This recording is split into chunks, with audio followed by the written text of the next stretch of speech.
रामकृष्ण गुरु महाराजा वंदनम जगत जननी शारदा माता वंदनम रामकृष्ण गुरु महाराजा वंदनम जगत जननी शारदा माता वंदनम स्वामी विवेकानंद वंदनम स्वामी ब्रह्मानंद वंदनम स्वामी विवेकानंद वंदनम स्वामी ब्रह्मानंद वंदनम स्वामी शिवानंद वंदनम स्वामी अखंडानंद वंदनम स्वामी शिवानंद वंदनम स्वामी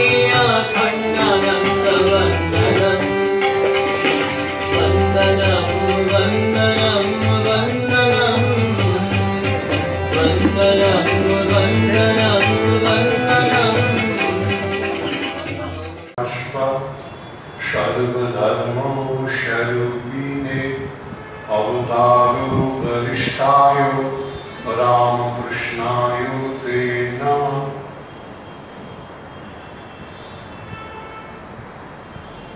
আমরা লীলা প্রসঙ্গের যে জায়গাটা শেষ পাঠ করেছিলাম তার মাঝখানে তো আমরা অন্য কতগুলো বিষয়বস্তুর উপর আলোচনা করেছি, যদিও সবটাই সেই ঠাকুর।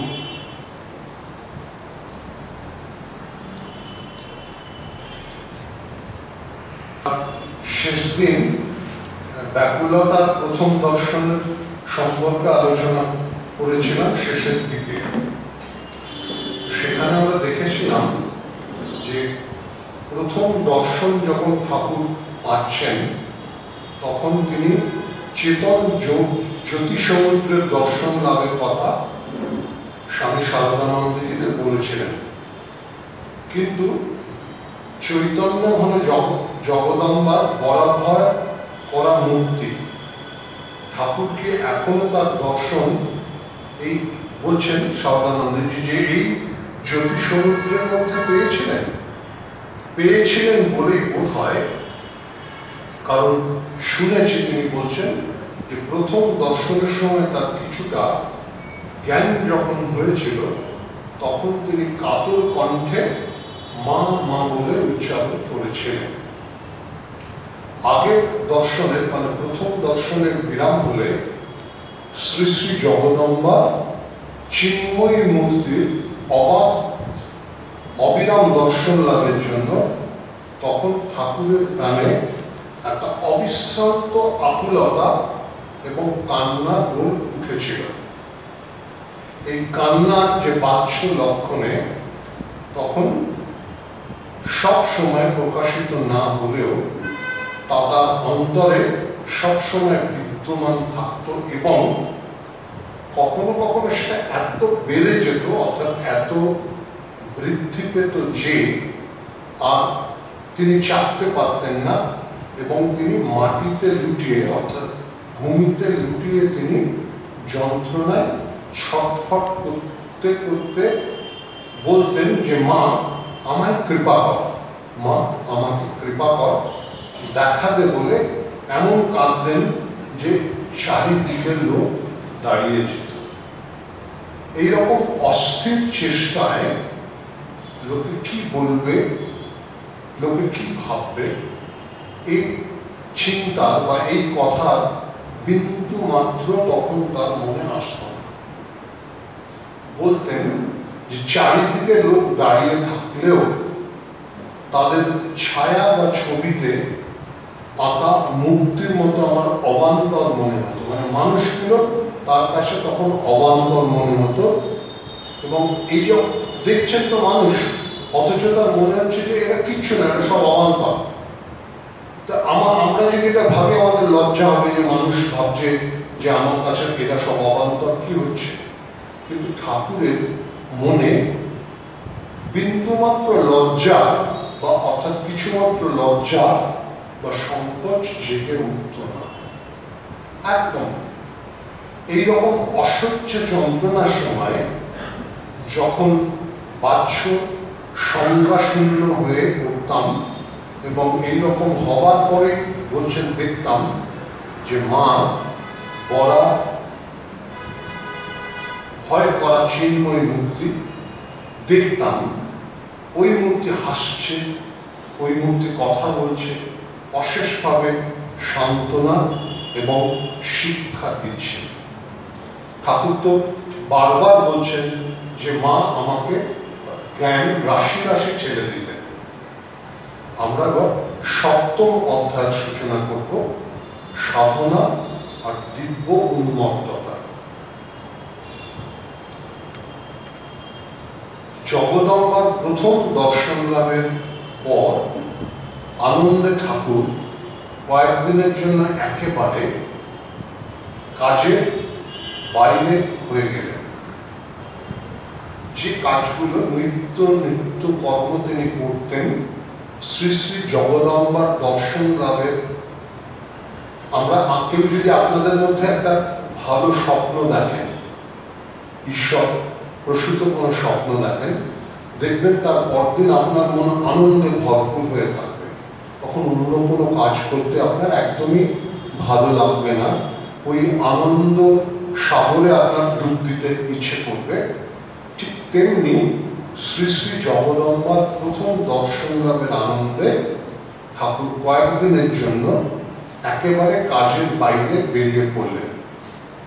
মন্দিরে যে পুজো হয়, যেটা নিয়মিতভাবে সম্পন্ন রোজ তিনি করতেন, সেটা আর এই মা দর্শনের পর, জগদম্বার দর্শনের পর তার পক্ষে আর সম্ভব হচ্ছিল না।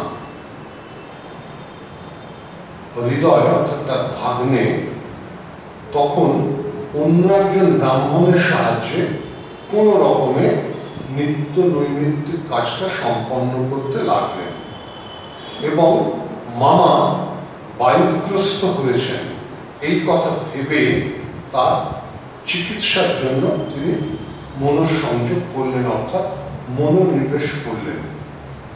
ভূকৈলাসের রাজবাড়িতে নিযুক্ত একজন সুযোগ্য মানে ভালো বৈদ্যের সঙ্গে আগের থেকেই হৃদয়ের পরিচয় ছিল। হৃদয় এখন তাকে ডেকে এনে তার দ্বারা ঠাকুরের চিকিৎসা শুরু করলেন এবং ভাবছেন যে খুব তাড়াতাড়ি ঠাকুর এর রোগের উপশম করতে ঠাকুর সঠিক হয়ে যাবেন। কিন্তু তার চিকিৎসাতে কোনো লাভ হচ্ছে না দেখে তিনি কামার পুকুরে খবর পাঠালেন যে মামা এরকম অসুস্থ হয়ে পড়েছে। ভগবত দর্শনের জন্য এই উদ্দাম ব্যাকুলতা যেদিন ঠাকুরের হতো, সেদিন একেবারে অস্থির বা বাহ্য জ্ঞান শূন্য হয়ে না করতেন। সেদিন তিনি রোজ যেরকম পুজো করতেন সেরকম পুজো করতে এগোতেন। কিন্তু আমরা দেখছি যেদিন তিনি প্রচন্ড ব্যাকুল হয়ে যেতেন, অস্থির হয়ে যেতেন মাকে দেখবার জন্য, সেই দিন তিনি ওই পূজাটা সেইভাবে করতে পারতেন না। পুজো এবং ধ্যান এটা করবার সময় তার যে সমস্ত চিন্তা আর অনুভব উপস্থিত হতো, সে বিষয়ে ঠাকুর শারদানন্দজিদের কখনো কখনো কিছু কথা বলেছিলেন। বলতেন, মার নাট মন্দিরের ছাদের আলিশায় একটা ধ্যানস্থ ভৈরব মূর্তি আছে। ধ্যান করতে যাওয়ার সময় তাকে দেখে, ঠাকুর বলছেন যে ধ্যান করতে যাওয়ার সময় তাকে দেখে মনকে বলতাম, ওই ভৈরব মূর্তি যেমন স্থির এবং নিষ্পন্দ হয়ে আছে, মানে কোন রকম কাঁপাকাঁপি তার নেই, স্থির বসে আছে। বসে কি করছে? সে মার পাদপদ্ম চিন্তা করছে, তুমিও আমার মনকে এইরকম করে দাও। তারপরে বলছেন যে যখন বসতাম, ধ্যান করতে যখন বসতাম, তখন শুনতে পেতাম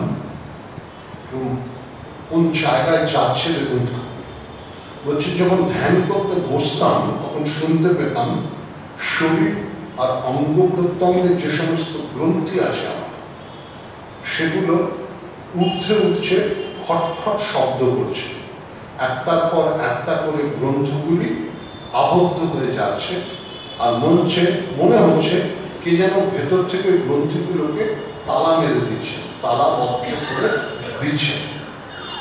যতক্ষণ ধ্যান করতাম ততক্ষণ শরীর যে একটু নড়ে চড়ে আসন পরিবর্তন করব, পাল্টাবো, অথবা নেব, বা ইচ্ছে মাত্র ধ্যান ছেড়ে অন্য কোথাও জায়গায় যাব বা অন্য কাজে আমি নিযুক্ত হব, তার কোনো উপায় আমার কাছে তখন থাকতো না। আবার সেই আগের মতো খটখট শব্দ করে এবার ওপরের দিক থেকে পা পর্যন্ত ওইসব গ্রন্থি যখন আবার না খুলে যেত, আটকে গেছে, তালাবদ্ধ হয়ে গেছে, সুতরাং যতক্ষণ না খুলে যেত ততক্ষণ কে যেন একভাবে তাকে জোর করে বসিয়ে রাখত। ধ্যান করতে বসে প্রথম খদ্দরপুঞ্জ, মানে জোনাকির ন্যায়, খদ্দরপুঞ্জ হচ্ছে জোনাকি, সেই জোনাকির মতো জ্যোতির্বিন্দু সব দেখতে পেতাম। কখনো বা কুয়াশার মতো পুঞ্জ পুঞ্জ জ্যোতিতে চারিদিক ব্যক্ত হয়ে আছে দেখতাম। আবার কখনো বা গলে যাওয়া রূপুর মতো উজ্জ্বল জ্যোতি তরঙ্গ, এই সমস্ত পদার্থ চারিদিকে ছড়িয়ে আছে তা দেখতাম। চোখ বুঝে ওরকম দেখতাম, আবার অনেক সময় চোখ চেয়েও ওরকম দেখতে পেতাম। তাহলে একটা মানুষ কোথা কোন স্তরে তখন বসে আছেন দেখুন, চোখ খুলেও দেখতে পাচ্ছেন, আবার চোখ বন্ধ করেও দেখতে পাচ্ছেন। কখনো কখনো বলছেন যে কি দেখছি সেটা বুঝতাম না। ওই রকম দর্শন হওয়া ভালো কি খারাপ তাও আমি জানতাম না। সেই জন্য মার কাছে ব্যাকুল হৃদয়ে প্রার্থনা করতাম, মা আমার কি হচ্ছে কিছু বুঝতে পারছি না, তোকে ডাকবার মন্ত্রতন্ত্র তো কিছু জানি না মা, যা বললে তোকে পাওয়া যায় তুই তাই আমাকে শিখিয়ে দে, তুই না শেখালে কে আমাকে শেখাবে। শরণাগতি বলে পরবর্তী সময় আমরা যে বস্তুটা পাই, দেখুন সেই শরণাগতির সোপানটা তিনি আমাদের দেখাচ্ছেন। বলছেন মা আমার কি হচ্ছে কিছুই বুঝি না, তোকে ডাকবার মন্ত্রতন্ত্র কিছুই জানি না, যা করলে তোকে পাওয়া যায় তুই আমায় তাই শিখিয়ে দে, তুই না শেখালে আমাকে কে শেখাবে, তুই ছাড়া আমার প্রতি বা সহায় আর কেউ যে নেই। এই এক মনে এরকম প্রার্থনা করতাম। আর যখন প্রাণী খুব ব্যাকুল হয়ে যেত প্রাণ, তখন কাঁদতাম। ঠাকুরের এই পুজো ধ্যান এই সময় একটা অপূর্ব আকার ধারণ করেছিল, একটা অভিনব আকার ধারণ করছে। সে অদ্ভুত তন্ময় ভাব, শ্রী শ্রী জগন্মাতাকে আশ্রয় করে তাকে একটা ছোট্ট ছেলের মতো, মানে বালকের মতো সরল বিশ্বাস আর নির্ভয় যে মাধুর্য, সেটা অপরকে বোঝানো খুব কঠিন। যিনি এটা দেখতে পান, যিনি এটা অনুভব করেন, একমাত্র তিনি বোধহয় বুঝতে পারেন, অন্যকে বোঝানো খুব শক্ত। প্রবীণের যে গাম্ভীর্য, পুরুষকার অবলম্বন করে দেশ কাল পাত্র ভেদে বিধি নির্দেশ মেনে চলা, অথবা ভবিষ্যৎ ভেবে সকল দিক বজায় রেখে ব্যবহার করা, এই রকম কিছুই তাতে তিনি দেখতে পেতেন না। দেখলে মনে হতো মা তোর শরণাগত বালককে যা বলতে এবং করতে হবে তা তুই বলা বা করা সর্বান্তকরণে ওই রকম ভাব আশ্রয়পূর্বক ইচ্ছাবলীর ইচ্ছার ভেতর নিজের ক্ষুদ্র ইচ্ছা আর অভিমানকে ডুবিয়ে দিয়ে এককালে যন্ত্রস্বরূপ হওয়া যেন তিনি যত কিছু কার্য এখন করছেন। অর্থাৎ বলছেন যে মা সব সর্বান্তকরণে তোমার ওপর আমি আশ্রয় নিচ্ছি, তোমার ইচ্ছার ভেতর আমার যে ক্ষুদ্র ইচ্ছা, তুমি তো বৃহৎ ইচ্ছার অধিকারী, তোমার ইচ্ছার মধ্যে আমার যে ক্ষুদ্র ইচ্ছা, আমার যে অভিমান, সব কিছুকে ডুবিয়ে দিয়ে আমি তোমার যন্ত্রের মতো হতে চাইছি। অর্থাৎ আমি যন্ত্র, তুমি যন্ত্র, তুমি আমার যেরকম ভাবে চালাবে আমি সেরকম ভাবে চলব। তাতে কেন না, তাতে মানব সাধারণের বিশ্বাস আর কার্যকলাপের সঙ্গে তার ব্যবহার আর তার যে চেষ্টা, বিশেষ বিরোধ উপস্থিত হয়ে নানা কথা প্রথম অস্ফুট যন্ত্রণায়, পরে উচ্চস্বরে বলতে আরম্ভ করল। কারণ ঠাকুরের তখনকার ব্যবহার বা তখনকার চিন্তাধারা সাধারণ লোকের সঙ্গে তো মিলছে না। কিন্তু এরকম হলেই বা কি হবে? জগদম্বার যে বালক, সে এখন অপাঙ্গ ইঙ্গিতে যা করবার করছিল, ক্ষুব্ধ সংসারের যে বৃথা কোলাহল, সেটা তার কানে কিছুতে ঢুকছিল না। আপনাদের মধ্যে যদি কেউ ধ্যানের সময় খুব সিরিয়াস থাকেন, মানে অন্য কোনো দিকে আপনাদের মন আকৃষ্ট না হয়, না যায়, তাহলে দেখবেন আশেপাশে কোথায় কি হচ্ছে সেই দিকে আপনার মন ছুটে যাবে না, কিছুতেই ছুটে যাবে না। ঠিক তেমনি দেখুন, জগদম্বার বালক এখন তারই অপাঙ্গ ইঙ্গিতে, মানে মায়ের ইঙ্গিতে যা করবার করছিলেন, ক্ষুব্ধ সংসারের বৃথা কোলাহল, অর্থাৎ যারা তার বিরুদ্ধতা করছে, যারা তার বিরুদ্ধে বলছেন, তাদের সেই যে কোলাহল, সেটা তার কানে কিছু মাত্র ঢুকছিল না। তিনি এখন সংসারের থেকেও সংসারের বেতন নেই, সংসারের থেকেও তিনি সংসারের বেতন নেই। বাইরের জগৎ এখন তার কাছে একটা স্বপ্ন রাজ্যে পরিণত হয়েছে। চেষ্টা করেও তিনি আগের মতো নিজেকে সেই জায়গায় নিয়ে আসতে পারছিলেন না, এবং জগদম্বার যে চিন্ময়ী আনন্দ ঘন মূর্তি এখন তার কাছে একমাত্র সার পদার্থ বলে মনে হচ্ছিল, বাকি সব তার কাছে মূল্যহীন বলে মনে হচ্ছে। পুজো ধ্যান করবার সময় ঠাকুর এরকম ভাবে কোনোদিন দেখতেন মার হাত বা কমলোজ্জ্বল পা বা সৌম্য হাস্য দীপ্ত স্নিগ্ধ চন্দ্রমুখখানি, কখনো হাত দেখছেন, কখনো পা দেখছেন, কখনো হাসি মাখা মুখ দেখছেন। এখন যখন পুজো আর ধ্যান করবার সময় ভিন্ন বা অন্য সময়ও তিনি দেখছেন যে সর্বগ সম্পন্ন জ্যোতির্ময়ী মা হাসছেন, কথা বলছেন, এটা কর ওটা করিস না বলে তার সঙ্গে সঙ্গে খুঁজছেন। আগে মাকে অন্নাদি নিবেদন করে দেখতেন যে মার চোখ দুটো থেকে অপূর্ব একটা জ্যোতিষ রশ্মি লক লক করতে করতে বেরিয়ে আসছে, এবং যে নিবেদন করা হয়েছে যে খাবার, সেই খাবার স্পর্শ করছেন, আর তার যে সার ভাগ সংগ্রহ করে পুনরায় তার চোখ আবার যে জায়গায় ছিল সেই জায়গায় চলে যাচ্ছে। অন্য কেউ কিন্তু দেখতে পাচ্ছেন না, অন্য কেউ কিন্তু দেখতে পাচ্ছেন না। এখন দেখতে পেতেন যে ভোগ নিবেদন করা মাত্র, এবং কখনো কখনো ভোগ নিবেদন করার আগেই মার শ্রীঅঙ্গে, মানে মার দেহের প্রভায় মন্দির আলো করে সাক্ষাৎ তিনি খেতে বসেছেন।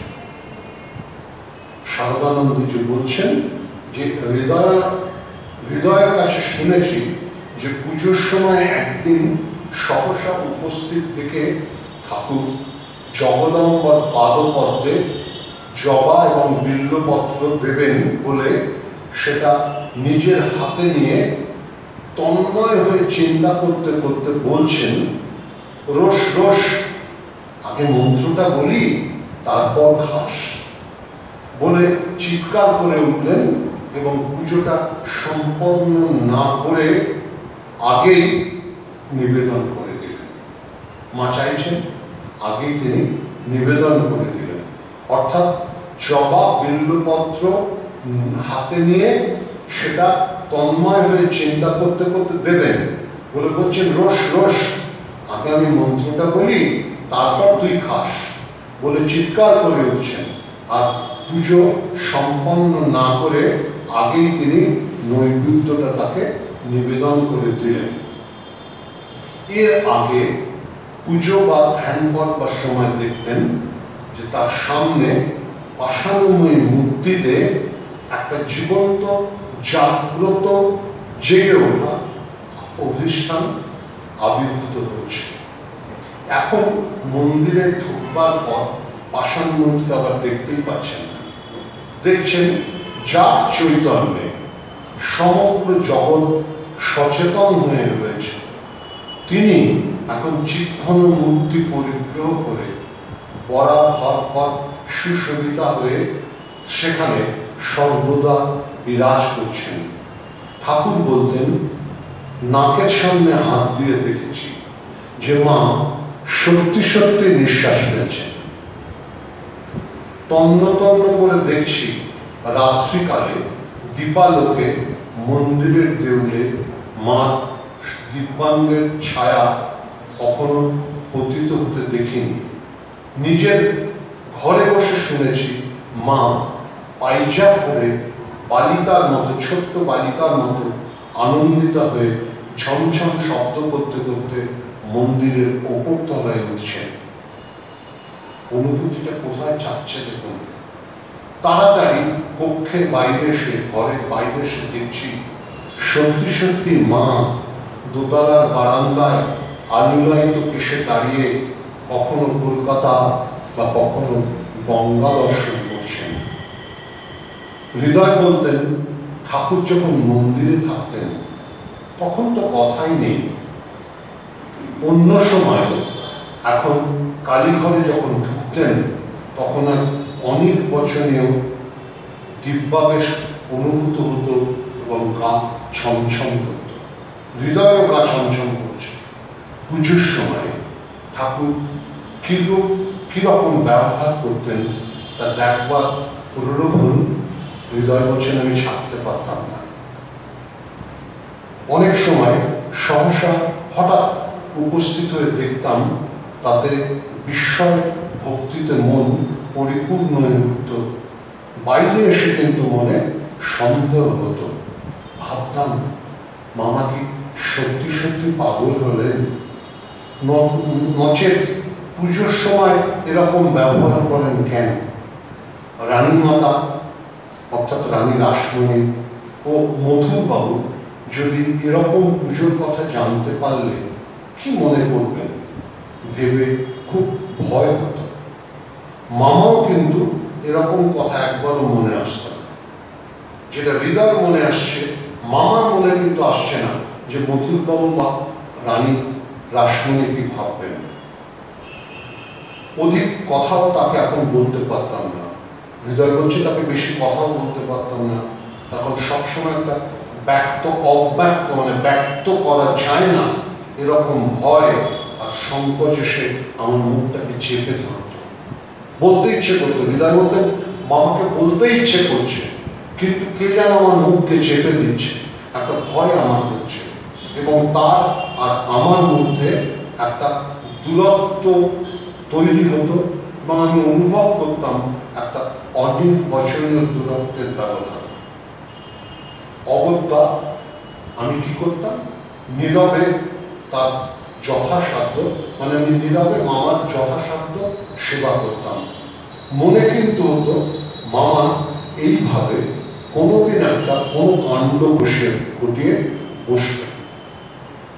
পুজোর সময় মন্দিরের মধ্যে হঠাৎ উপস্থিত হয়ে ঠাকুরের যেসব চেষ্টা দেখে হৃদয় বিস্ময়, ভয় আর ভক্তি এই যুগপৎ উপস্থিত হতো, সে সম্পর্কে আমাদের তিনি এইভাবে বলেছিলেন যে দেখতাম জবা বিল্ল অর্ঘ সাজিয়ে মামা প্রথমত তার দ্বারা নিজের মাথায়, নিজের বুকে, নিজের সারা অঙ্গে, এমনকি নিজের পায়ে পর্যন্ত স্পর্শ করে পরে সেটা জগদম্বার পাদপদ্মে অর্পণ করছে। ভয় তো হবার কথাই, হৃদয় ভয় পাচ্ছেন, অর্পণ করছেন। দেখতাম মাতালের মতো তার দুটো বুক, চোখ একদম রক্তের মতো রক্তবর্ণ হয়ে উঠছে, এবং সেই অবস্থায় টলতে টলতে পুজোর আসন ত্যাগ করে সিংহাসনের উপর উঠে সস্নেহে জগদম্বার চিবুক ধরে আদর করছেন, গান গাইছেন, পরিহাস করছেন, কথা বলছেন, অথবা শ্রীমূর্তির হাত ধরে নাচতে আরম্ভ করছেন।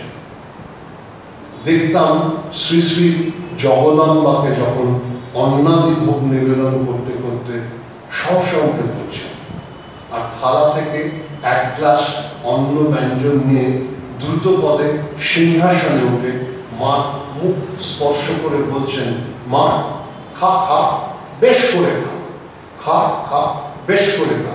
পরে হয়তো বলছেন আমি খাবো, আচ্ছা আমি খাচ্ছি। এই বলে তার কিছুটা নিজে গ্রহণ করে অবশিষ্ট অংশ আবার মার মুখে দিয়ে বলতে লাগলেন, আমি তো খেয়েছি, এবার তুই খা।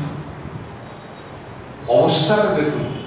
বলছেন হৃদয় যে দেখতাম শ্রী শ্রী জগদম্বাকে অন্নভোগ নিবেদন করতে করতে সহসা ঠাকুর উঠে পড়লেন, থালা থেকে এক গ্রাস অন্নব্যঞ্জন নিয়ে দ্রুত পদে সিংহাসনে, মানে তাড়াতাড়ি উঠে সিংহাসনে মার মুখ স্পর্শ করে বলতে লাগলেন, খা মা খা, বেশ করে খা। পরে হয়তো বলছেন আমি খাবো, আচ্ছা খাচ্ছি। এই বলে তার কিছুটা অংশ নিজে গ্রহণ করে বাকিটা আবার মার মুখ দিয়ে বলতে লাগলেন, আমি তো খেয়েছি, এবার তুই খা।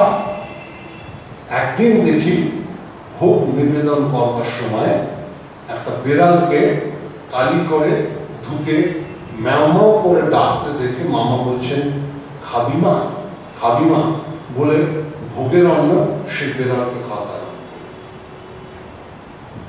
দেখতাম রাতে একদিন জগন্মাতাকে শুইয়ে দিয়ে বলছেন, মা মা আমাকে তোর কাছে শুতে বলছিস, আচ্ছা শুচ্ছি বলে মায়ের যে রূপোর নির্মাণ করা খট্টায় কিছুক্ষণ শুয়ে রইল।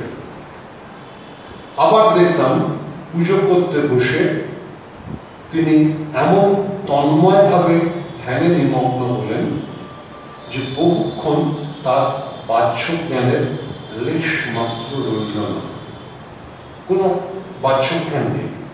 সকালবেলা উঠে মা কালীর মালা গাঁথবার জন্য মামা প্রতিদিন নিজে ফুল তুলতেন, প্রতিদিন নিজে ফুল তুলতেন। দেখতাম তখনও তিনি যেন কার সঙ্গে কথা বলছেন, হাসছেন, আদর আবদার রঙ্গ পরিহাসাদি করছেন, অর্থাৎ ঘুরছে না, সব সময় তার সঙ্গে সঙ্গে রয়েছে। আবার দেখতাম রাতের বেলায় মামা ঘুমোচ্ছেন না, যখন যাচ্ছি তখনই দেখছি তিনি ওইভাবে ভাবের করে কথা বলছেন, গান করছেন, বা পঞ্চবটিতে চলে গিয়ে ধ্যানে নিমগ্ন হয়ে থাকছেন। হৃদয় বলতেন যে ঠাকুর এইরকম করতে দেখে মনে একটা আশঙ্কা হলো যে অন্যের কাছে প্রকাশ করি, কি প্রকাশ করবো, যে কি কর্তব্য এখন আমার এরকম হচ্ছে, এবং তার থেকে আমি কোনো পরামর্শ নেব। কারণ পাছে সে সেটা ঠাকুর বাড়ির উচ্চপদস্থ কর্মচারীর কাছে প্রকাশ করে এবং সেটা শুনে ওই কথা বাবুদের কানে চলে যায়। মানে হৃদয়রাম ভাবছেন যে আমি যা দেখছি সবটা তো আমি বুঝতে পারছি না, সুতরাং আমি যদি মন্দিরের যারা উচ্চপদস্থ কর্মচারী আছে তাদের কাছে এই ঘটনাগুলো জানাই, তাহলে তো তারা যানবাজারে পাঠিয়ে দেবেন সম্পূর্ণ খবরটা, তাতে কি মামার অনিষ্ট হবে না? ভাবছেন বাবুদের কানে তুলে মামার কেন অনিষ্ট সাধন করি। কিন্তু যখন প্রতিদিন এরকম হতে লাগলো, তখন ভাবছেন যে এই কথা কি আর আদৌ চাপা থাকবে?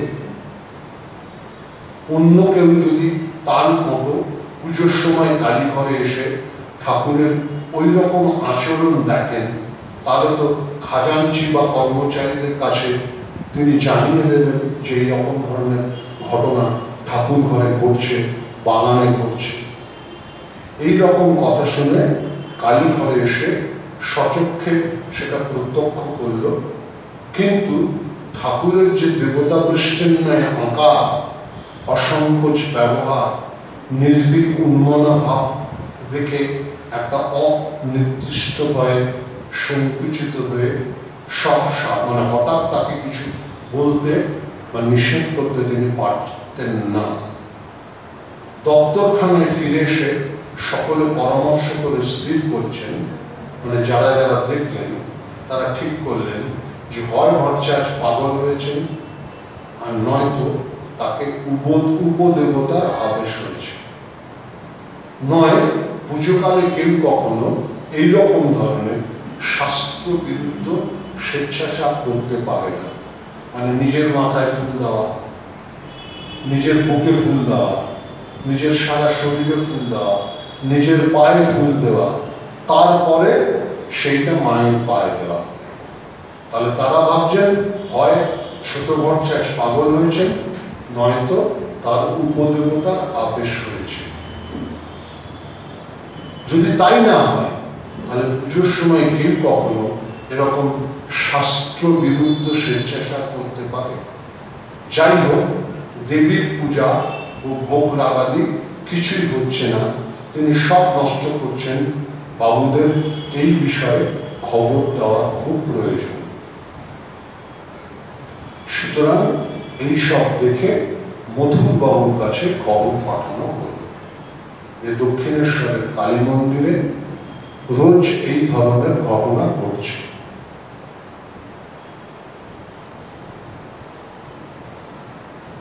মধুরবাবু খবর পেলেন, খবর পেয়ে তিনি বলে পাঠালেন তিনি নিজেই খুব তাড়াতাড়ি উপস্থিত হবেন এবং যা শুনছেন তার যথাবিহিত বিধান তিনি করবেন। যতক্ষণ পর্যন্ত না তিনি তা করছেন, ততক্ষণ পর্যন্ত ভট্টাচার্য মশাই যেভাবে পুজো করছেন সেইভাবে করুন, কেউ যেন কোনো প্রকার বাধা তাকে না দেন।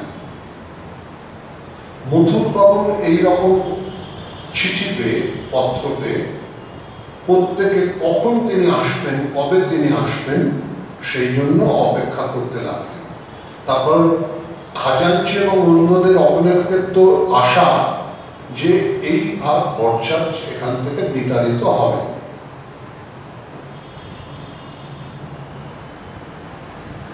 সুতরাং তারা মধুরবাবু কবে আসবেন তার জন্য প্রতীক্ষারত হয়ে রইলেন এবং উদ্গ্রীব হয়ে অপেক্ষা করছেন যে এইবার বোধহয় ভট্টাচার্য পদচ্যুত হলেন এবং বাবু এসেই, অর্থাৎ সেজবাবু এসেই তাকে মন্দির থেকে তাড়িয়ে দেবেন।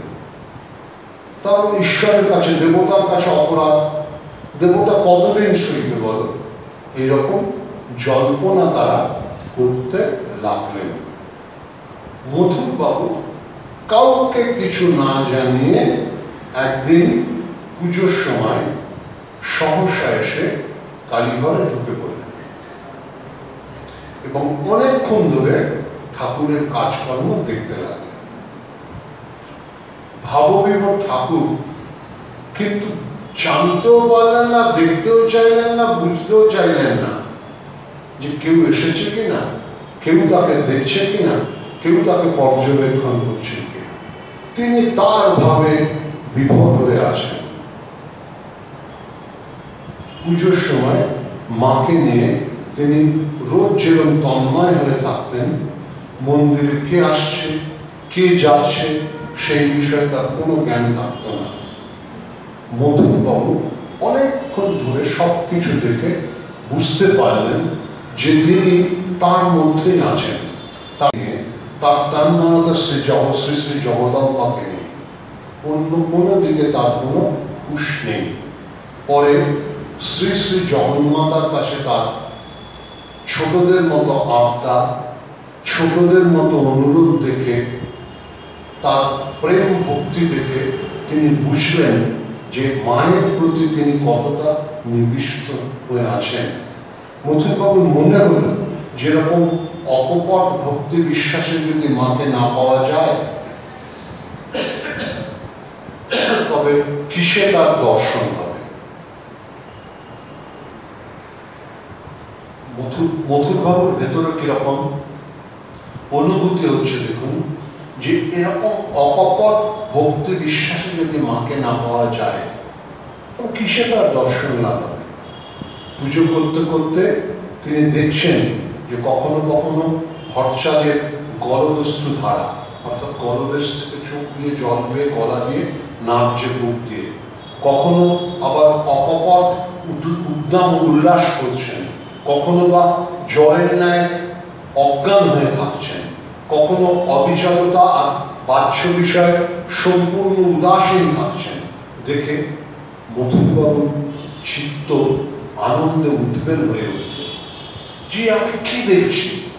তিনি অনুভব করতে লাগলেন যে শ্রীমন্দির দেব প্রকাশ, অর্থাৎ মায়ের প্রকাশ, ঈশ্বরের প্রকাশ, ভগবানের প্রকাশ সত্যি সত্যি হয়েছে এবং জমজম করছে। তার স্থির বিশ্বাস হলো যে ভট্টাচার্য জগদম্বার কৃপালাভে সত্যি ধন্য হয়েছেন। অনন্তর ভক্তিপূত চিত্রে সজল নয়নে শ্রী শ্রী জগন্মাতার তর অপূর্ব পূজককে দূর থেকে বারবার প্রণাম করে বলতে লাগলেন মনে, এতদিনের পর দেবী প্রতিষ্ঠা সার্থক হল। এতদিনের পর শ্রী শ্রী জগন্মাতা সত্যি সত্যি এখানে আবির্ভূতা হলেন। এতদিনে মার পুজো ঠিক সম্পন্ন হল। তার কারণ এর আগে তো ঠাকুরের দাদা যতক্ষণ না পুজো করেছিলেন ততক্ষণ তারা বিরাট সন্দেহ ছিল যে আদৌ এই মন্দির কন্টিনিউ করবে কিনা, মার প্রতিষ্ঠা সঠিকভাবে হতে হবে। সেই জন্য মথুরবাবু এই কথাটা বলছেন যে এতদিনের পর দেবী প্রতিষ্ঠা সার্থক হল, এতদিনের পর শ্রী শ্রী জগন্মাতা সত্যি সত্যি এখানে আবির্ভূতা হলেন, এতদিনে মার পুজো সঠিক সম্পন্ন হল। কর্মচারীদের কাউকে কিছু না বলে তিনি সেদিন বাড়িতে ফিরে গেলেন। কাউকে কিচ্ছু বললেন না। যারা অভিযোগপত্র পাঠিয়েছিলেন, যারা ঘটনা সম্পর্কে বিবরণ দিয়ে পাঠিয়েছিলেন, তাদের কাউকে ডাকলেন না, কারোর সঙ্গে কথা বললেন না, বাড়িতে ফিরে গেলেন। পরদিন সকলে তো অপেক্ষা করছে ভট্টাচার্যের এখান থেকে বিদায় নেওয়ার চিঠি কখন আমরা পাবো। পরদিন মন্দিরের সেই সময়ের যে প্রধান কর্মচারী ছিলেন তার কাছে একটা চিঠি এলো। চিঠিটিতে কি লেখা? ভট্টাচার্য মহাশয় যেভাবে পুজো করুন না কেন তাকে যেন কেউ বাধা না দেয়। ভট্টাচার্য মশাই যেভাবে পুজো করছেন তাকে যেন কেউ কোনো রকম বাধা না দেয়। আগের ঘটনাগুলো শুনে শাস্ত্রজ্ঞ যারা এই বই পড়েছেন তারা সহজেই বুঝতে পারবেন যে বৈধি যে ভক্তি, যে বিধিবদ্ধ একটা সীমা, সেটাকে অতিক্রম করে গেছে। যিনি ঈশ্বরকে পান তাকে কোনো শাস্ত্রের লিখিত বিধানের উপর বেঁধে রাখা যায় না। দেখবেন যিনি উচিত কথা বলেন তাকে আপনি যতই শাসান আর যতই বোঝান তিনি সত্যকে ধরে থাকবেন। স্বামীজির কথাটা খুব ছোট্ট, কিন্তু তার অর্থ যে কত নিগূঢ়। অর্থাৎ সত্যের জন্য সবকিছুকে ত্যাগ করা যায়, কোনো কিছুর জন্য সত্যকে ত্যাগ করা যায় না। সুতরাং ঈশ্বরকে যে পেয়েছেন, ঈশ্বরকে যিনি অনুভব করেছেন, দেখা শুধু যদি যিনি অনুভব করেছেন দেখা তো পরের কথা। কে কি ভাবলেন, কে কি বুঝলেন, কে কি বললেন, তার তাতে কিছু আসে যায় না। সেই জন্য বলছেন সারদানন্দজি যে এই ঘটনাগুলো শুনে যারা শাস্ত্রজ্ঞ পাঠক তারা একথা বুঝতেই পারবেন যে বৈধি ভক্তির যে বিধিবদ্ধ সীমা সেটা অতিক্রম করে ঠাকুরের মন এখন একটা অহেতুক প্রেম ভক্তির উচ্চ মার্গে প্রবল বেগে ধাবিত হয়েছিল, প্রবল বেগে ধাবিত হয়েছিল।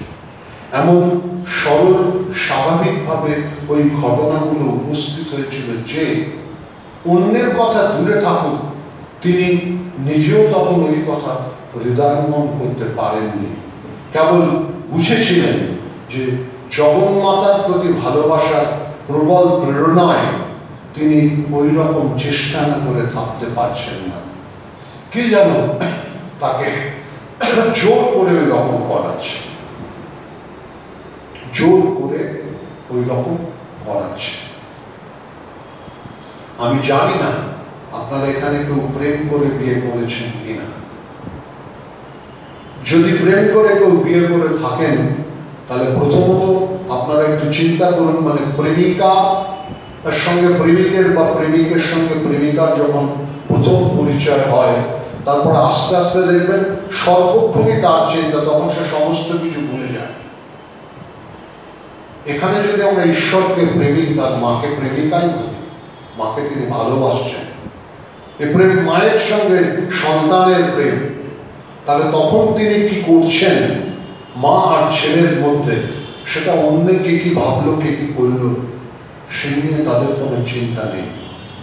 তার কারণ জগন্মাতার প্রতি ভালোবাসার এই যে প্রবল প্রেরণা আর চেষ্টা না করে থাকতে পারছেন না। তিনি বলছেন যেন জোর করে তাকে কেউ করাচ্ছে। সেই জন্য দেখতে পাওয়া যায় যে মাঝে মাঝে তার মনে হয়েছে আমার কিরকম অবস্থা হচ্ছে, আমি ঠিক পথে চলছি তো, আমি ঠিক পথে চলছি তো। সেই জন্য দেখা যায় তিনি ব্যাকুল হৃদয়ে শ্রী শ্রী মাকে, জগদম্বাকে জানাচ্ছেন, মা আমার এরকম অবস্থা কেন হচ্ছে, আমি কিছুতেই বুঝতে পারছি না, তুই আমাকে যা করবার বা করাবার করিয়ে নে, বা যেটা শেখাবার সেটা আমাকে শিখিয়ে দে, মানে পুরো শরণাগতি আমায় শিখিয়ে দে, সর্বদা তুই আমার হাত ধরে থাক, সর্বদা তুই আমার হাত ধরে থাক। মানে তার অনুভূতিটা একটু আমরা ভাবি যে আমার একই প্রকার অবস্থা হচ্ছে, তিনি ভাবছেন আমি ঠিক পথে চলছি তো। তিনি বলছেন যে ব্যাকুল হৃদয় জগন্নাথকে বলছেন, মা আমার কেন এরকম অবস্থা হচ্ছে আমি বুঝতে পারছি না, তুই আমাকে যা করাবার করিয়ে নে, আমাকে যা শেখাবার শিখিয়ে দে, তুই সবসময় আমার হাত ধরে থাক। কাঞ্চন, মান, যশ, পৃথিবীর সমগ্র ভোগ ঐশ্বর্য, অর্থাৎ কাম, কাঞ্চন, মান, যশ, পৃথিবীর সমস্ত ভোগ ঐশ্বর্য থেকে মন ফিরিয়ে অন্তর থেকে তিনি জগন্মাতাকে এই কথাগুলো বলতেন। কতগুলো জিনিসকে তিনি পরিহার করছে দেখুন, কাম, কাঞ্চন, মান, যশ, পৃথিবীর সমগ্র ভোগ ঐশ্বর্য থেকে মন ফিরিয়ে অন্তর থেকে তিনি জগন্মাতাকে এই কথা বলতেন। আপনারা পেপারে মানে খবরের কাগজে আজ যেখানে বসে আছেন, অর্থাৎ বিবেকানন্দ সোসাইটিতে, এখানে কবে কার পাঠ থাকে, কি বিষয়বস্তুর উপর থাকে, এটা দেখার চেষ্টা করেন?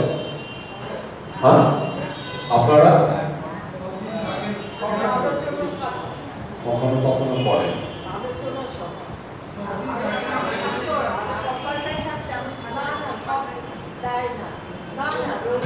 না দেওয়ার কথা নয়, আপনারা রোজে দেখেন তো। এবার আমরা যখন কোনো কষ্টে পড়ি, বিপদে পড়ি, তখন তো আমরা মাকে বলি, মা এই বিপদ থেকে আমাদের উদ্ধার করে দাও, না বলি না? বলি। আচ্ছা, মেয়ের বিয়ে হচ্ছে না, ছেলের চাকরি হচ্ছে না, মাকে বলি, মা মেয়ের একটা ভালো ছেলে জোগাড় করে দাও, বা এগুলো বলি আমি। তাহলে আমাদের মধ্যে এগুলো আছে, যেহেতু আমরা সেই সীমাবদ্ধতার মধ্যে বদ্ধ হয়ে আছি। আর এখানে দেখুন, আমরা দেখছি কাম, কাঞ্চন, মান, যশ, পৃথিবীর সমগ্র ভোগৈশ্বর্য থেকে মনটাকে সরিয়ে নিয়ে, ফিরিয়ে নিয়ে অন্তরের অন্তঃস্থল থেকে তিনি জগন্মাতাকে বলছেন যে আমার হাতটা তুমি সবসময় ধরে থাকো, আমাকে তুমি শিখিয়ে দাও, আমাকে দিয়ে তুমি করিয়ে নাও। আর আমরা কোনো এক আত্মীয়র সামান্য উপকার করে সকলকে বলি আমি ওর এই কাজটা করে দিলাম, বলি তো না? বলি না? আমি না থাকলেও তো অকুলে ভেসে যেত। আমরা কিন্তু এটা বলি না যে ঈশ্বর আমার দ্বারা এটা করিয়ে নিলেন, আমরা এটা বলি না। সেই কাঁচা আমি আর পাকা আমি, ঠাকুর তো ছোট ছোট গল্প বলে গেছেন, ছোট ছোট কথা বলে গেছেন। সেই কথাটার ওপরেই যদি শুধু আমরা চিন্তা করি, ভাবনা করি, অনুভূতি আনার চেষ্টা করি, তাহলে আমরা দেখব এই ছোট আমি, বড় আমি, এই কাঁচা আমি, এই পাকা আমি, এর মধ্যে কত পার্থক্য। সেই জন্য দেখুন কোথায় যাচ্ছেন, কাম ত্যাগ করছেন, কাঞ্চন ত্যাগ করছেন, মান ত্যাগ করছেন, যশ ত্যাগ করছেন, পৃথিবীর সমস্ত ভোগ ঐশ্বর্য থেকে নিজের মনকে অন্তরের অন্তঃস্থল থেকে সরিয়ে নিয়ে মার কাছে প্রার্থনা করছেন, আমার হাতটা তুমি ধরে থাকো, আমাকে তুমি শিখিয়ে দাও, আমাকে তুমি কি করতে হবে সেটা করিয়ে নাও। শ্রী শ্রী জগন্মাতাও তার হাত ধরে সমস্ত বিষয়ে তাকে রক্ষা করে তার প্রার্থনা পূরণ করেছিলেন, এবং তার সাধক জীবনের পরিপুষ্টি ও পূর্ণতার জন্য যখনই যা কিছু যেরকম লোকের প্রয়োজন হতো তার সামনে তাকে এনে দিতেন, তখনই যা তার প্রয়োজন থাকতো সেই বস্তু আর ব্যক্তি অযাচিতভাবে মা তার কাছে এনে দিতেন। আর তাকে শুদ্ধ জ্ঞান, জ্ঞান নয় শুদ্ধ জ্ঞান, ভক্তি নয় শুদ্ধা ভক্তির চরম সীমায় স্বাভাবিক সহজভাবে বসিয়ে দিচ্ছেন। অর্থাৎ আমরা দেখছি যে যখন যে বস্তুর প্রয়োজন, যে ব্যক্তির দরকার, অযাচিতভাবে ঠাকুরের কাছে তাকে এনে দিচ্ছেন এবং তাকে শুদ্ধ জ্ঞান আর শুদ্ধা ভক্তির চরম সীমায় স্বাভাবিক সহজভাবে আরূঢ় করে দিচ্ছেন। রানী রাসমণি তো যাচ্ছিলেন কাশিতে নৌকো করে, লোকজন নিয়ে, বহু টাকা কড়ি নিয়ে, অনেক খাবার দাবার নিয়ে, আটকে তো পড়লেন, যেতে তো পারলেন না। জগদম্বা তাকে বললেন আমাকে এইখানে প্রতিষ্ঠা কর। তারপর আমরা দেখছি কি বাক্সবন্দী হয়ে আছেন, ঘামছেন, বলছেন আমি আর পারছি না, আনছেন। তারপরেও তাকে কেউ পুজো করতে রাজি হচ্ছেন না, তখন পরিবর্তের মেয়ে সেটা করছেন। আলটিমেটলি রামকুমারকে আনলেন, মার লক্ষ্য তো অনেক দূরে, অনেক ভেতরে। তারপরে নিয়ে এলেন তার গদাইকে। তাহলে এই যে জায়গাগুলো থেকে আমাদের তিনি শেখাচ্ছেন যে তুমি যদি সত্যি ঈশ্বরকে চাও, তাহলে তোমার এই জায়গাগুলো সম্পর্কে সজাগ হতে হবে। এই লোভনীয় বস্তুগুলোকে, কাম, কাঞ্চন, মান, যশ, ভোগৈশ্বর্য, এর থেকে তোমাকে, যেটা আমরা পারছি না। আর তিনি পেরেছিলেন বলে আমাদের শিক্ষা দেবার জন্য মা তার হাত ধরে তাকে দিয়ে সমস্ত কথা মা দেখাচ্ছেন, তুমি যদি সম্পূর্ণভাবে আমার শরণাগত হতে পারো এবং এই বস্তুগুলো তোমার অন্তরের অন্তঃস্থল থেকে সরিয়ে দিতে পারো, আমি তোমার হাত ধরবো, আমি তোমার হাত ধরবো। ঠাকুর ছাড়াও আরো যারা আছেন, কারোর নাম আমরা করছি না, যাদের জীবনী আমরা জানি, যাদের গান গাওয়া হয়, সেই অযোধ্যানাথ পাকরাশির ওই গানটাই ধরুন, যেটা ঠাকুর স্বামীজিকে দিয়ে প্রথম গাইয়েছিলেন, মন চলো নিজ নিকেতনে। পাচ্ছি মনকে নিজের নিবেদনে নিয়ে যাওয়ার। তারপরে তো আমাদের দেখাচ্ছেন, দেখুন মা অযোধ্যানাথ পাকড়াশে হাত দিয়ে লিখলেন মনে চলো নিজ নিবেদনে। তারপরে কি বলছে দেখুন, বিষয় পঞ্চম আর ভূতগণ সব তোর বর, কেউ নয় আপন। আরো একটা এগিয়ে বলছেন, পর প্রেমে কেন হয়ে অচেতন, ভুলিছ আপন জন। এই যে জায়গাটুকু লীলা প্রসঙ্গে না, অদ্ভুত জায়গা জানেন তো। বারবার ওই জন্য আপনাদের খারাপ লাগছে কিনা জানি না, যে কাম কাঞ্চন মান যশ পৃথিবীর ভোগ ঐশ্বর্য, এর জন্য আমরা দায়ী নই। আজকে যে আমাদের মধ্য থেকে এগুলোকে আমরা কন্ট্রোল করতে পারছি না, আমরা দায়ী নই। আমাদের পূর্বসূরি যাদের শেখানোর দরকার ছিল তারা শেখাননি, তারা শেখাননি। যারা এখনো শেখাতে পারেন তাদের মধ্যে কজন শেখাচ্ছেন বলুন? কজন মহারাজ আমি প্রতাপদার কাছ থেকে শুনেছি, আমি নাম বলছি না, একজন বিদগ্ধ মহারাজ বলেছিলেন যে আপনারা এখানে এই যে বসে আছেন, আপনাদের মধ্যে স্বামীজি নেই, ওই যে ওই পারে যিনি মুচি আছেন জুতো সেলাই করছেন, ওর পাশে স্বামীজি বসে আছেন। তো ঠাকুরের কাছে যেতে গেলে অন্তত এর কিছুটাও যদি আমরা পারি মার কাছে যেতে গেলে, সেই জন্য মা তারই হাত ধরবেন যিনি এই জায়গাগুলো করতে পারবেন। আর সাধক জীবনে ঠাকুর এর এই বাঞ্ছাগুলো তিনি পূর্ণ করেছিলেন এই কারণে যে স্ত্রীর পাশে শুয়েও তিনি তার শরীরকে হাত দেননি কখনো। যাই হোক, সাধক জীবনের পরিপুষ্টি আর পূর্ণতার জন্য যখন যা কিছু প্রয়োজন ছিল, কিরকম দেখুন মধুরবাবু রানী রাসমণিকে আনলেন, মধুরবাবুকে আনলেন, মিত্র মহাশয়কে আনলেন, বঙ্কিমচন্দ্র চট্টোপাধ্যায়কে এনেছেন, আবার এমন লোক এনেছেন যাকে তিনি গান শোনালেন, তার সঙ্গে কথাও বললেন না, মাইকেল মধুসূদন দত্ত। এরকম কত মানুষকে তিনি এনেছেন। তিনি ডাকাতদেরও নিজের কাছে নিয়ে এসেছেন, বিভিন্ন লোকের।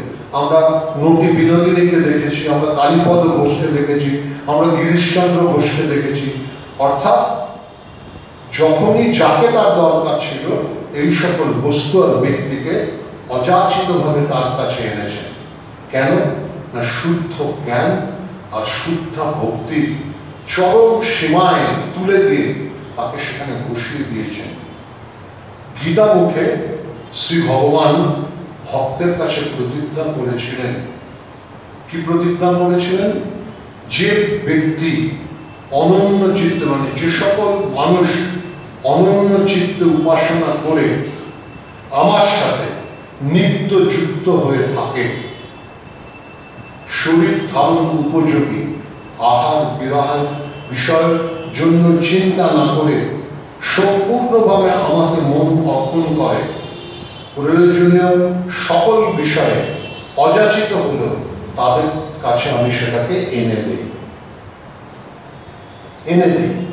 গীতার এই প্রতিজ্ঞা ঠাকুরের জীবনে কিরকম ভাবে বর্ণে বর্ণে অর্থাৎ প্রতিটি পদে পদে সাফল্য লাভ করেছিল তা আমরা ঠাকুরের এই সময়ের জীবন যত আলোচনা করব তত আমরা অনুভব করতে পারব, আমরা বিস্মিত হব, আমরা স্তম্ভিত হব। কাম কাঞ্চন এর লক্ষ্যে স্বার্থপর বর্তমান জগৎটা তো কাম কাঞ্চনে একদম পরিপূর্ণ হয়ে আছে।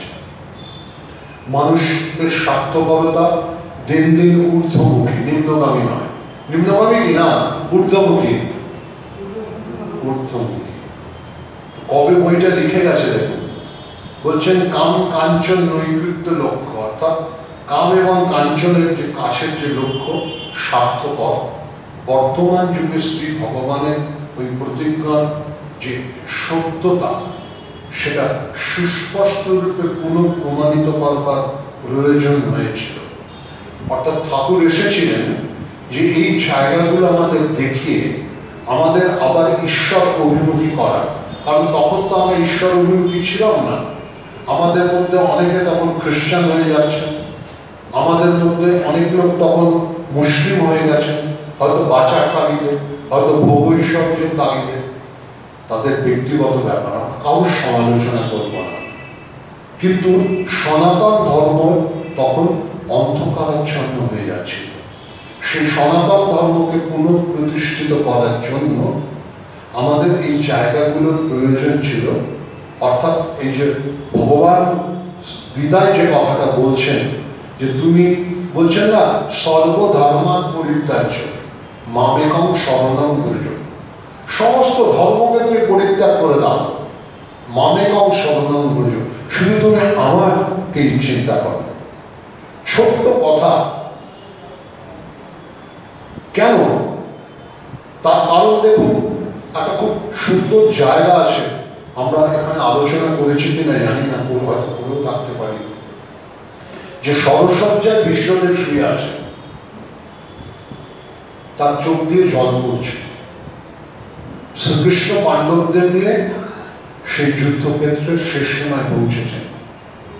পাণ্ডবরা অবাক হয়ে ভাবছেন যে যিনি অষ্টবসুর একজন বসু, যিনি একজন জ্ঞানী শ্রেষ্ঠ, তিনি মৃত্যু ভয়ে, মৃত্যুর কষ্টে কাঁদছেন। শ্রীকৃষ্ণের কাছে তারা যখন বলছেন, তখন বিশ্বদেব তো অত বড় জ্ঞানী শ্রেষ্ঠ মানুষ, তিনি বলছেন আমি আমার চোখ দিয়ে কেন জল পড়ছে? কারণ হচ্ছে আমি ভাবছি যাদের সঙ্গে কৃষ্ণ সবসময় ঘুরে বেড়াচ্ছেন, অর্থাৎ স্বয়ং ভগবান যাদের বন্ধু, যাদের সখা, যাদের হাত ধরে তিনি চলছেন, তাদের এত দুর্দশা কেন? অর্থাৎ তোমার লীলা আমি আমার জীবিত অবস্থায় বুঝতে পারলাম না, তোমার লীলা আমি আমার জীবিত অবস্থায় বুঝতে পারলাম না, সেই জন্য আমার এই আনন্দ আশ্র বিসর্জিত হচ্ছে। সেই জন্য আমরা দেখছি যে ভগবানের জন্য যদি সর্বস্ব ত্যাগ করা যায়, তাহলে সাধককে তিনি কখনো অভাবগ্রস্ত রাখেন না। অর্থাৎ তার চারতলা বাড়ি, সমস্ত ঘরে এসি, চারটে গাড়ি, তা নয়, তা নয়। কিন্তু অর্থাৎ ঈশ্বরকে পাওয়ার জন্য সমস্ত কিছুকে ত্যাগ করে, সর্বস্ব ত্যাগ করে, তিনি সাধককে ঈশ্বরকে পাওয়ার জন্য তার যে বাসনা, সেই বাসনার অভাব তিনি রাখেন না, তার হাত ধরে তাকে ঘুরিয়ে নেন। এই কথাটা মানবকে উপদেশ দিয়ে এলো। দুর্বল হৃদয়, বিষয়াবদ্ধ মানুষ, আমরা তো বিষয়ে আবদ্ধ হয়ে আছি। আমাদের এই জ্ঞান দিলেও, আমরা এটা শুনলেও, আমরা এটা বুঝবার চেষ্টা করলেও, বর্তমান যুগে আমরা আবার সেই নিজের জায়গায় ফিরে যাই। আমরা পূর্ণভাবে ওই কথাটায় বিশ্বাসী হতে পারি না। সেই জন্য সম্পূর্ণভাবে অনন্যচিত্ত ঠাকুরকে নিয়ে শ্রী শ্রী জগদম্বার শাস্ত্রীয় ওই বাক্যের সফলতা মানুষকে দেখাবার ঠাকুর একটা অপূর্ব লীলা অভিনয় করেছিলেন আমাদের কাছে। তাই বলছেন শারদানন্দজি যে হে মানব, মানে হে মানুষ, কুত চিত্তে এ কথা শুনে ত্যাগের পথে তুমি যথাসাধ্য অগ্রসর হও। অর্থাৎ শারদানন্দজি শ্রী শ্রী রামকৃষ্ণ লীলা প্রসঙ্গে এই জায়গাটুকুকে লিখছেন এই কারণে যে তুমি দুর্বল, তোমার চিত্ত দুর্বল, তুমি কাম কাঞ্চন ভোগ ঐশ্বর্য লিপ্সা ছাড়তে পারছ না। ঠিক আছে, এটা তো বর্তমান যুগ, কিন্তু তুমি শ্রী শ্রী জগন্মাতার ওই শাস্ত্রের যে বাক্য আছে, অর্থাৎ গীতায় যে আছে, উপনিষদে যেটা আছে, বাইবেলে যেটা আছে, বিভিন্ন ধর্মগ্রন্থে যেটা আছে, সেইগুলো তুমি সংগ্রহ করো মনের মধ্যে। তুমি সফল হওয়ার জন্য তিনি সমস্ত এই যারা এসছেন আমাদের এই পৃথিবীতে, মহামানবরা, অবতাররা, তারা আমাদের দেখিয়ে দিচ্ছেন যে তুমি এই পথটা, লোভের পথটা সম্বরণ করো। তোমার যে অভাবগুলো আছে সেগুলোকে তুমি সরিয়ে রেখে তুমি ঈশ্বরে বিশ্বাস করো। অর্থাৎ বিশ্বাসে মিলায় বস্তু, তর্কে বহুদূর। তার কারণ হে মানুষ, তুমি কুতচিত্তে কথা শোনো এবং ত্যাগের পথে যথাসাধ্য অগ্রসর হও। ত্যাগের পথটা অবলম্বন করতে বলছে। সামান্য ত্যাগ করাও কিন্তু ত্যাগ। আমরা সারা বছর যে উপার্জনটা করি তার থেকে একটা নির্দিষ্ট অংশ যদি আমরা ভালো কাজের জন্য, যেটাকে আমাদের মঠ মিশনে সাধু সেবা বলা হয়, ব্যক্তিগতভাবে আমি মনে করি যে গৈরিক বসন্তের সেবা করাই সাধু সেবা নয়, ভালো কাজ করাটা হচ্ছে সাধু সেবা। আমরা সেবায় যদি উদ্বুদ্ধ হই, আমরা যদি করি, সেটাও কিন্তু ত্যাগের একটা স্মরণী। সেই জন্য তিনি বলছেন যে হে মানুষ, কুতচিত্তে কথা শ্রবণ করে তুমি ত্যাগের পথে অগ্রসর হও। আজকে এই অবধি আমরা শেষ করছি। ওম জননীং শরণং দেবীং রামকৃষ্ণং জগদ্গুরু পাদপদ্মে তয়োস্মৃতা প্রণমামি মুহুর্মুহুঃ।